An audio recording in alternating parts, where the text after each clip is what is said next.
like a Hellcat.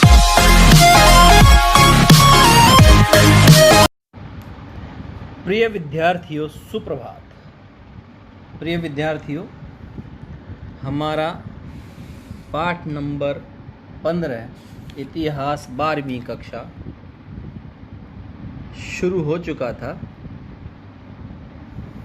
हम इस पाठ में संविधान के निर्माण के बारे में पढ़ रहे हैं, जिसमें मैंने आपको जो फर्स्ट लेक्चर था उसमें बताया था कि जो संविधान था उसको 26 जनवरी 1950 को लागू किया गया। दिसंबर 1946 से दिसंबर 1949 तक इसको सूत्रबद्ध किया गया। संविधान सभा के 11 सत्र हुए, 165 दिन तक अलग अलग मुद्दों पर बैठकें हुई। 15 अगस्त 1947 को भारत आज़ाद हुआ। संविधान सभा का गठन किया गया पहले ही, और नेहरू जी ने उद्देश्य प्रस्ताव पेश किया था, और जिसमें केसरिया सफ़ेद हरे रंग के जो 3 बराबर चौड़ी पट्टियों वाला तिरंगा था, उसमें नीला चक्र होगा, ये प्रस्ताव भी पेश किया गया था।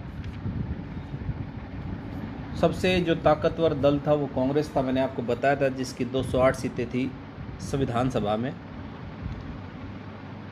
और हमने ये भी पढ़ा था कि संविधान सभा में अलग अलग जो निर्वाचन क्षेत्रों के लिए कई लोगों ने मांगें उठाई, और इसका विरोध भी किया गया कि जाति धर्म के आधार पर अलग अलग निर्वाचन क्षेत्र नहीं होने चाहिए, क्योंकि इससे अल्पसंख्यक बहुसंख्यक लोगों से कट जाएंगे। आज उससे शुरू आगे करते हैं। प्रिय विद्यार्थियों, आशा करता हूँ आपको समझ में आ रहा होगा। यदि फिर भी आपको कोई समस्या हो तो आप कमेंट बॉक्स में लिख सकते हैं, बता सकते हैं। शुरू करते हैं। प्रिय विद्यार्थियों,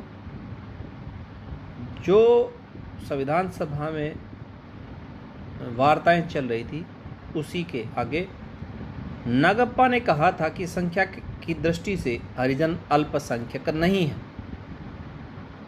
भारत की कुल आबादी का 20-25% हरिजन है, किंतु उन्हें सामाजिक और राजनीतिक दृष्टिकोण से हाशिए पर रखा गया है। बंटवारे की हिंसा के पश्चात अंबेडकर जी ने निर्वाचिका की मांग छोड़ दी थी। संविधान सभा में इस तथ्य पर काफ़ी बहस हुई कि केंद्र और राज्य सरकारों में अधिकारों का बंटवारा किस प्रकार होना चाहिए।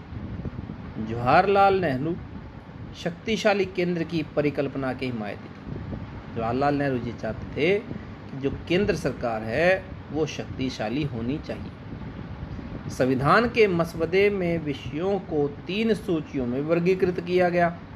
ये भी मैंने आपको समझाया था, केंद्रीय सूची, राज्य सूची और समवर्ती सूची। कौन कौन से विषयों के ऊपर केंद्र सरकार कानून बना सकती है, किन विषयों के ऊपर राज्य सरकार बना सकती है वो राज्य सूची में, और कुछ ऐसे विषय जो दोनों ही सरकारें उनके ऊपर क्या कर सकती हैं, कानून बना सकती हैं, वो समवर्ती सूची में रखा जाता था। इनके विषय क्रमशः केंद्र राज्य और केंद्र राज्य की साझा जिम्मेदारी थी। हालांकि केंद्रीय नियंत्रण में सबसे अधिक विषयों को रखा गया था। अनुच्छेद 356 में गवर्नर की सिफारिश पर केंद्र सरकार को राज्य सरकार के सारे अधिकार अपने हाथ में लेने का अधिकार दे दिया गया। संविधान के अंतर्गत राजकोषीय संघवाद को भी एक जटिल व्यवस्था बनाई गई। राज्यों को अधिकारों की दृष्टि से शक्तिशाली बनाने के सबसे बड़े हिमायती मद्रास के सदस्य संतनम थे। उन्होंने कहा कि राज्यों को अधिक शक्तिशाली बनाना चाहिए। उन्होंने कहा कि मात्र राज्यों को ही नहीं बल्कि केंद्र को भी मजबूत बनाने के लिए शक्तियों का पुनर्वितरण आवश्यक है। उनका यह तर्क था कि केंद्र के पास जरूरत से ज़्यादा जिम्मेदारियां होंगी तो वह प्रभावी ढंग से काम नहीं कर पाएगा।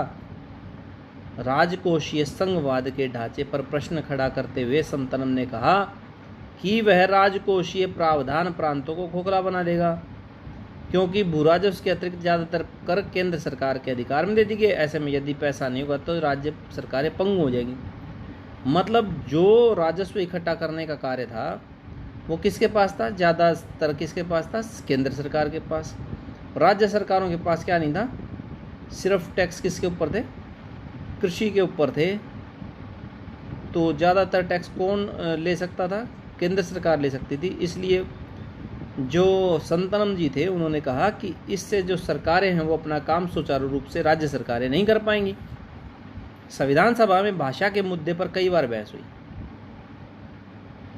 30 के दशक तक कांग्रेस ने यह स्वीकार कर लिया था कि हिंदुस्तानी को राष्ट्रीय भाषा का दर्जा दिया जाए।